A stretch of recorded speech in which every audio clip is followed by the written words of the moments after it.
unsur intrinsik dina carpon. Hayu ayeuna urang sami-sami ngabahas carpon atanapi tugas anu kamari Bapak Pasihan, nyaeta milarian tema latar palaku amanat sareng galur ti judul carpon anu judulna Anak Si Rengge. Anu kahiji temana siga kumaha laras tiasa temana nyelamatkeun makhluk hidup nyaah ka sasatuan atanapi ka ingon-ingon eta oge tiasa. Nu kadua latar tempatna di mana, latar waktuna iraha, latar tempatna dina teks carpon anu judulna Anak Si Rengge aya rorompok, aya pengkeren imah, aya sisi kulah eta oge tiasa. Latar waktu aya kata-kata nu nunjukkeun waktu nyaeta saminggu hiji waktos eta kalebetna latar waktu. Nu katilu palaku. Nah, palaku dina carpon ieu anu sering disebat nyaeta ade sareng apana.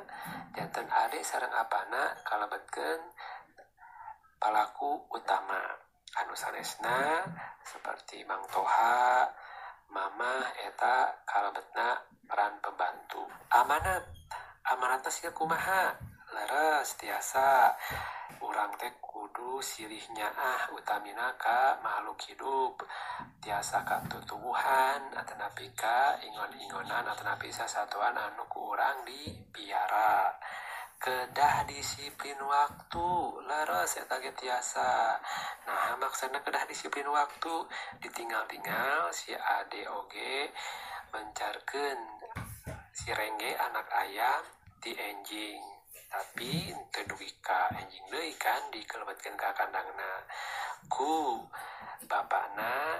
Anak-anak si Rengge dilebetkeun deui di waktu sonten janten kedah aya disiplin waktu. Teras amanatna nu aya nu ngisian silih nolong eta ge tiasa. Terakhir galurna kalebetna galur maju, hoyong miara anak meri, teras ngajagina siga kumaha dugi ka ngalebetkeun anak-anakna ka kandangna.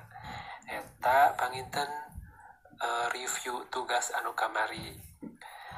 Hatur nuhun ka barangkali sadaya kelas genep anu tos ngempel tugas nuliskeun unsur intrinsik nu aya dina carpon Anak Si Rengge. Ayeuna Bapak bade masihan penjelasan kecap-kecap anu aya kaitanna jeung makhluk hidup. Kecap-kecapna aya dina teks carpon nu judulna Anak Si Rengge.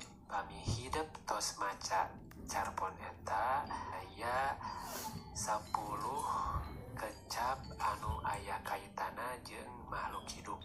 Anu kahiji teh kulah teh naon? Kulah teh balong kolam. Kulah di dieu mah ukuranna leuwih leutik. Melang teh khawatir hariwang. Nu katilu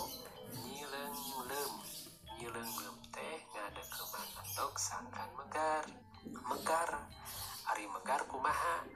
Megar teh endog anu megar, endog anu belah cangkangna serta keluar anakna. Pami endogna belah terus dibelah cangkangna tapi teu aya anakna eta sanes megar. Mireungeuh mah lihat, ningali, nempok. Terus ingon teh nyaeta sasatuan anu sok dipiara, hewan peliharaan. Tasna cicingcat mah pami di bahasa Indonesia teh gak bisa diam, teu daek cicing, turun unggah, ngahajakeun teh nyaeta ngahajakeun milampah hal anu dilarang minangka protes. Misalkeun urang teh dipiwarang ku sepuh kedah meser gula di warung, malah protes ngajakeun diengke-engke ngajakeun teh disengajakan. Ngabintih mah nyaeta ngeunakeun bagian awakna nu mana nya awakna si ayam si bebek ka awak batur. Ngabintih teh meureun macok. Rengge mah sajenis salah sahiji warna bulu ayam.